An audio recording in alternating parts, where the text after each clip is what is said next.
Yes, നമുക്ക് വയനാട്ടിലേക്ക് തന്നെ പോകേണ്ടതുണ്ട്. പുനരധിവാസമടക്കം ഒരുപാട് വലിയ പദ്ധതികൾ അവർക്കായി വിഭാവനം ചെയ്യേണ്ടതുണ്ട്. നമ്മളെപ്പോഴും ഒപ്പമുണ്ട് എന്ന് പറയുമ്പോൾ അവരുടെ പുനരധിവാസം സാധ്യമാക്കുക, തിരികെ അവരെ ജീവിതത്തിലേക്ക് മടക്കി കൊണ്ടുവരിക തുടങ്ങിയ ലക്ഷ്യങ്ങളാണ്. എന്തായാലും അതുമായി ബന്ധപ്പെട്ടുള്ള വാർത്തകളിലേക്ക് തന്നെയാണ് ആദ്യം പോകുന്നത്. ചൂരൽമല ഉരുൾപൊട്ടലിൽ കാണാതായവർക്കായുള്ള ജനകീയ തെരച്ചിൽ ഇന്നും തുടരും.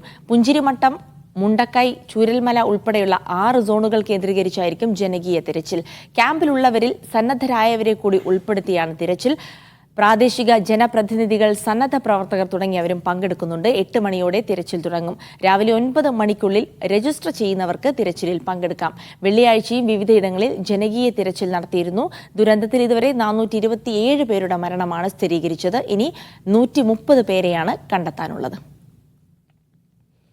ശരി, എന്തായാലും നമുക്ക് തത്സമയ വിവരങ്ങളിലേക്ക് പോകാം. ബെയിലി പാലത്തിന്റെ സമീപത്ത് നിന്ന് മുഹമ്മദ് ഷംസീർ ഉണ്ട്. ഒപ്പം തന്നെ ഫൈസൽ നെടുമ്പാല മുണ്ടക്കൈയിലെ വിവരങ്ങൾ നൽകുമെന്നാണ് മനസ്സിലാക്കുന്നത്. ആദ്യം ഷംസീറിലേക്ക് പോകാം. ഷംസീർ, ഇനിയിപ്പോൾ വെള്ളിയാഴ്ച, അതായത് പ്രധാനമന്ത്രി വരുന്നതിന്റെ തലേനാൾ ഒരു ജനകീയ തിരച്ചിൽ നടത്തിയിരുന്നു. അത് പ്രത്യേകിച്ച് സുരക്ഷാ കാരണങ്ങളൊക്കെ ഒരുക്കേണ്ടതുകൊണ്ട് തന്നെ വളരെ പെട്ടെന്ന് അവസാനിപ്പിക്കുകയായിരുന്നു. അന്ന് തന്നെ മന്ത്രി പറഞ്ഞിരുന്നു വീണ്ടും ഇത്തരം ഒരു ജനകീയ തിരച്ചിൽ നടക്കുമെന്ന്. പക്ഷേ ആ ദിവസം നമുക്കറിയാം, നടന്ന ജനകീയ തിരച്ചിൽ ഈ ദുരിതാശ്വാസ ക്യാമ്പുകളിലുള്ള വളരെ കുറച്ചു പേര് മാത്രമേ എത്തിയിരുന്നുള്ളൂ. കാരണം പലതരത്തിലുള്ള വൈകാരികമായ കാരണങ്ങളൊക്കെ അതിന് പിന്നിലുണ്ടാകാം. അപ്പോൾ ഇന്ന് നടക്കുന്ന തിരച്ചിൽ, അതിൽ കൂടുതൽ ഈ ദുരിതാശ്വാസ ക്യാമ്പുകളിലുള്ള അവിടെ താമസിച്ചിരുന്ന ആളുകളെ കൊണ്ടുവന്ന് തിരച്ചിൽ നടത്താൻ കഴിയുമെന്നുള്ള പ്രതീക്ഷയുണ്ടോ? ഇന്നത്തെ തിരച്ചിൽ എങ്ങനെയാണ് പ്ലാൻ ചെയ്തിരിക്കുന്നത്?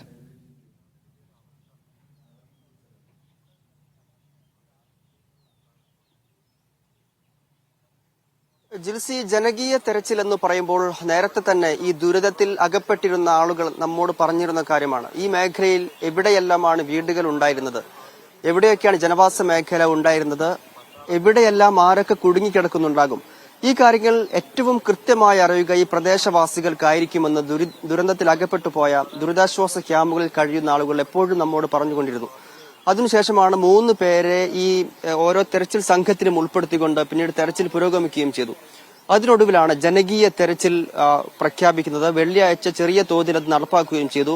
പ്രധാനമന്ത്രിയുടെ സന്ദർശനത്തിന്റെ ഭാഗമായാണ് പിന്നീട് അത് നേരത്തെ നിർത്തേണ്ടി വന്നത്. ഇന്നിപ്പോൾ വീണ്ടും ജനകീയ തെരച്ചിൽ തുടരുമ്പോൾ അതിന്റെ ഏറ്റവും വലിയ പ്രാധാന്യം ഈ പ്രദേശത്തുകാർക്ക്, ഈ ദുരന്തത്തിൽ അകപ്പെട്ടു പോയ മനുഷ്യർക്ക് അവരുടെ ഏറ്റവും പ്രിയപ്പെട്ടവർ എവിടെയെങ്കിലും കുടുങ്ങിക്കിടക്കുന്നുണ്ടെങ്കിൽ അവരെ പുറത്തെടുക്കാൻ, കണ്ടെത്താനുള്ള ഒരു മാർഗം, അവസരം എന്നുള്ള രീതിയിൽ കൂടിയാണ് ഇത് ഉപകാരപ്പെടുക. ആ രീതിയിൽ തന്നെയാണ്, അതിനുവേണ്ടി തന്നെയാണ് ജനകീയ തെരച്ചിലിലേക്ക് ഇന്ന് കാര്യങ്ങൾ പോകുന്നത്. 8 മണിയോടുകൂടി ജനകീയ തെരച്ചിൽ തുടങ്ങും എന്നാണ് നമുക്ക് ലഭിക്കുന്ന വിവരം. 9 മണി വരെ ആളുകൾക്ക് രജിസ്റ്റർ ചെയ്യാം ജനകീയ തെരച്ചിലിൽ പങ്കെടുക്കാനായി. ദുരിതാശ്വാസ ക്യാമ്പുകളിലുള്ളവർ കൂടുതലായി ഇതിലേക്ക് എത്തും എന്ന് തന്നെയാണ് പ്രതീക്ഷിക്കുന്നത്. കഴിഞ്ഞ ദിവസം പക്ഷേ 20 പേർ മാത്രമായിരുന്നു ഈ ദുരിതാശ്വാസ ക്യാമ്പുകളിൽ നിന്ന് തെരച്ചിലിനായി എത്തിയിരുന്നത്. നേരത്തെ ജിൽസി സൂചിപ്പിച്ച പോലെ തന്നെയാണ് വൈകാരികമായ പല ബുദ്ധിമുട്ടുകളും അവരെ അലട്ടിയിരുന്നു എന്നുള്ളതും അതിന് ഈ എണ്ണം കുറയാൻ ഒരു കാരണമായിട്ടുണ്ട്. എന്നാൽ ഇന്ന് കൂടുതൽ പേർ ദുരിതാശ്വാസ ക്യാമ്പുകളിൽ നിന്നുൾപ്പെടെ ഇങ്ങോട്ട് ഈ ജനകീയ തെരച്ചിലിന് വേണ്ടി എത്തും എന്ന് നാം പ്രതീക്ഷിക്കുകയാണ്.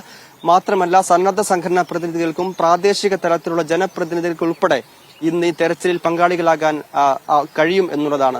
അപ്പോൾ 6 സോണുകൾ കേന്ദ്രീകരിച്ച് പുഞ്ചിരിമട്ടം, മുണ്ടക്കൈ, ചൂരൽമല, വില്ലേജ് റോഡ് തുടങ്ങി വിവിധ മേഖലകളിൽ നിന്ന് വ്യാപകമായ തെരച്ചിൽ കാണാതായവർക്ക് വേണ്ടി നടത്തും എന്ന് തന്നെ പ്രതീക്ഷിക്കാം. 130 പേരെ ഇനിയും കണ്ടെത്താനുണ്ട് എന്നുള്ളതാണ് ഔദ്യോഗിക കണക്ക്. ഇത് പക്ഷേ ഇതിലും എത്രയോ അധികം ആളുകളെ കണ്ടെത്താനുണ്ട് എന്നാണ് ഈ പ്രദേശവാസികൾ പറയുന്നത്. ഏതായാലും നമുക്കിപ്പോൾ ഒരു പ്രതികരണം തേടാം. നിങ്ങൾ ഏത് ഡിപ്പാർട്ട്മെന്റ്? ഞാൻ ഇവിടെ തന്നെയാണ്. ഞാനൊരു പ്രദേശവാസിയാണ്. തുടക്കം മുതൽ, അതായത് ഉരുൾപൊട്ടുന്ന സമയം മുതൽ ഒരു 12 മണി മുതൽ ഞാൻ അലേർട്ടായിരുന്നു. മുണ്ടക്കൈ പ്രദേശത്തുള്ള ആളുകളെ വിളിച്ച് സംസാരിച്ച ഒരാളാണ്. തുടക്കം മുതൽ, അതായത് ഇതിന്റെ പ്രഭവ കേന്ദ്രം മുതൽ സൂചിപ്പാറയുടെ താഴ്വാരങ്ങൾ വരെ എത്തി പരിശോധന നടത്തിയ ഒരാളാണ്. മാധ്യമങ്ങളുടെ കൂടെ ഉണ്ടായിരുന്നു. പിന്നെ സത്യത്തിൽ എല്ലാ ഭാഗങ്ങളിലും തെരച്ചിലിന്റെ ഭാഗങ്ങളായിട്ട് നമ്മള് JCBയുടെ കരങ്ങൾ എത്താത്ത സ്ഥലങ്ങളില്ല. ഇവിടെ മുതൽ, അതായത് പുഞ്ചിരിമട്ടം മുതൽ പിന്നെ മറ്റേ വില്ലേജ് ഓഫീസ് വരെയുള്ള പരിസരങ്ങളാണ് നമുക്ക് JCB, ഹിറ്റാച്ചി പോലുള്ള സംഭവങ്ങൾ എത്തിച്ച് പരിശോധന നടത്താൻ പറ്റുള്ളൂ. അവിടെയെല്ലാം എത്തിയതാണ്. അവിടെയൊന്നും നമുക്ക് ഇപ്പോൾ ഈ 2 ദിവസമായിട്ട് നമുക്ക് ജനകീയ തെരച്ചിൽ മുതൽ അതിനിടയ്ക്ക് നടന്ന ഹിറ്റാച്ചി ഉപയോഗിച്ചിട്ടുള്ള പരിശോധനയിൽ പോലും നമുക്ക് കണ്ടെത്താൻ കഴിഞ്ഞിട്ടില്ല. നിങ്ങളുടെ വീട് എവിടെയായിരുന്നു? എന്റെ വീടിന്റെ തൊട്ടടുത്താണ്. ഈ നമ്മളെ ഇതില്ലേ, കൺട്രോൾ റൂമിന്റെ അടുത്താണ്. ഇന്നത്തെ തെരച്ചിൽ എങ്ങനെയാണ് കൂടുതൽ ആളുകളെ കണ്ടെത്തുന്നതിന് ഉപകാരപ്പെടുക, പ്രയോജനപ്പെടുക എന്നാണ് നിങ്ങൾ പ്രതീക്ഷിക്കുന്നത്? എത്രത്തോളം പ്രായോഗികമാകുമെന്ന് പറയാൻ പറ്റില്ല. എന്താ വെച്ച് കഴിഞ്ഞാൽ JCBയിൽ ചെയ്യാൻ പറ്റുന്നതിന്റെ പരമാവധി ചെയ്തിട്ടുണ്ട്. ഒരു ആളുകൾ പോയിട്ട് ഇങ്ങനെ സത്യത്തിൽ പറയുകയാണെങ്കിൽ ഫുൾ പാറകൾ കൊണ്ട് നിറഞ്ഞിരിക്കുകയാണ്. അതിലെങ്ങനെ നമുക്ക് പരിശോധന നടത്താൻ പറ്റുന്ന പോലും അറിയാൻ പറ്റില്ല. മണ്ണും പാറകളുടെ ഇടയിൽ ഏറ്റവും താഴ്വാരങ്ങളിൽ കിടക്കുന്ന, അതേപോലെ ആ സീതമ്മക്കുണ്ടിന്റെ വലിയൊരു ഗർത്തമുള്ള കുണ്ടാണ്. അതിന്റെ ഉള്ളിലൊക്കെ അകപ്പെട്ട ശരീരങ്ങൾ ഉണ്ടെങ്കിൽ ഹിറ്റാച്ചി പോലും ഉപയോഗിച്ചിട്ട് എടുക്കാൻ പറ്റില്ല. എത്രയോ ആഴത്തിൽ കിടക്കുന്നത്. അതിനകത്ത് ഇതിന്റെ മുന്നേ ഒരു കൊല്ലം മുന്നേ ഒരു കുട്ടി പോയിട്ട് അത് എടുക്കാൻ തന്നെ തുർക്കി രക്ഷാസേന എടുക്കാൻ വേണ്ടി എടുത്ത ടൈം എന്ന് പറഞ്ഞാൽ മണിക്കൂറുകൾ എടുത്തിട്ടാണ് ആ ബോഡി എടുക്കുന്നത്. അപ്പൊ അതുപോലുള്ള കുറെ ബുദ്ധിമുട്ടുകളുണ്ട്. ഈ പ്രദേശവാസി എന്നുള്ള നിലയിൽ ഈ പ്രദേശത്ത് ആളുകൾ താമസിച്ചിരുന്ന മേഖലകളിലെല്ലാം, അതായത് കുടുങ്ങിക്കിടക്കാൻ സാധ്യതയുള്ള മേഖലകളിലെല്ലാം ഇതോടകം തന്നെ ഔദ്യോഗിക സംവിധാനം ഉപയോഗിച്ചുള്ള തെരച്ചിൽ നടന്നു കഴിഞ്ഞുവെന്ന് വിശ്വസിക്കുന്നുണ്ടോ? പൂർണ്ണമായും എല്ലാ ഭാഗങ്ങളും, പിന്നെ ഗവൺമെന്റിന്റെ ഭാഗത്തായാലും സന്നദ്ധ സേവാ സംഘടനകളുടെ ഭാഗത്തായാലും പൂർണ്ണമായിട്ടുള്ള ഒരു പരിശോധന നടന്നു കഴിഞ്ഞിട്ടുണ്ട്.